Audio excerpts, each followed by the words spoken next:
States released the executive order on crypto. So, from my opinion here, it's basically a nothing burger. Biden signed a executive order to approach regulation of Bitcoin and other cryptocurrencies, and essentially, it just said that the purpose was to set a strategy to protect consumers, provide financial stability, assess national security, and address climate risks. So I know you love the ESG narrative and everything like that, but I mean, it's just it was an executive order to set strategy. Like, what the hell does that even mean? So, like as a Canadian who loves ESG, where's your perspective on that? I honestly don't know what to say about the EO. I know people are talking on Twitter about how, well, it's going to grant legitimacy to the space and it's going to like increase the number of normies who come on board. If you don't think it's legit already, do you really think like the executive order from like Grandpa Joe is going to be the thing that puts you over the top? Am I dreaming that? Am I the only one who thinks that you should already think it's okay? So if it's not legit now, like that order is not going to do it. One, the ESG thing as an attack vector, I think remains a more serious threat than some of the miners will let on, and that includes some of the miners we've had on our show, who, as you guys have pointed out, seem to be getting their ducks in a row as far as the explanation for why they view ESG as a positive or an opportunity. I think they're being honest that they view it that way, but I think that they're not looking at the right stuff because governments aren't in the business of like giving away like monetary control. And so if they have an ESG angle to attack a miner with or some other service provider, they're going to do it. And it's not going to be the first time that they use, sort of an off the beaten path attack angle.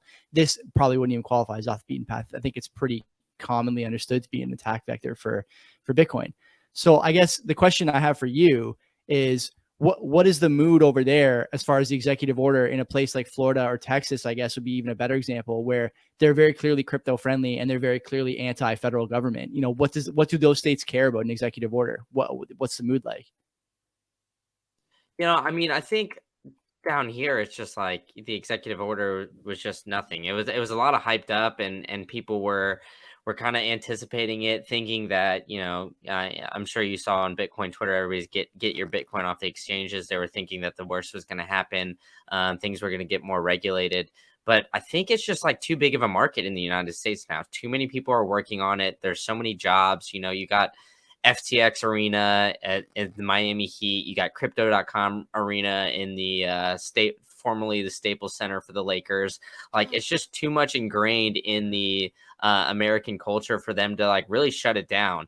And you're seeing a lot of politicians and states like kind of get involved into Bitcoin. You see Illinois, Georgia trying to become mining friendly.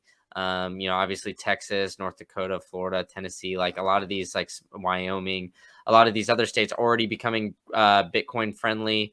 And yeah, I think that number is growing, is it not? Like that number's not shrinking. That number's growing. 100%. Yeah. And every single politician is realizing, hey, if I give a Bitcoin angle, that could potentially get me more votes and it'll get you more popularity. And, some Bitcoiners are eating that shit up, and me personally, I'm more skeptical on it. I know we've had that conversation, in our spaces and things like that. But I mean, at the same time, it's some of them are rehearsed, and some of them you can tell understand the Bitcoin ethos, and others don't. They see that they promote the freedom of Bitcoin and everything like that, and then they go into the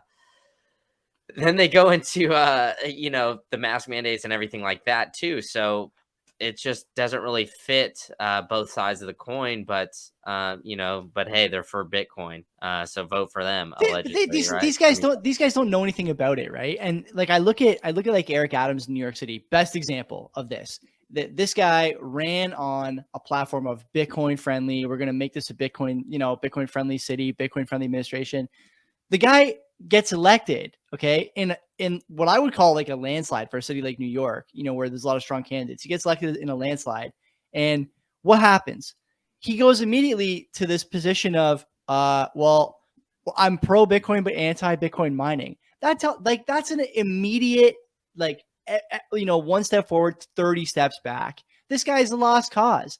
And it's not surprising that in a, man, I'll look for some diplomatic language here just in case, this video hits, but like there's a, a certain ideology that's been prevalent in New York for a long time that has turned it into the whole that it's becoming. You see the same thing in places like San Francisco, of course, and other, blue cities.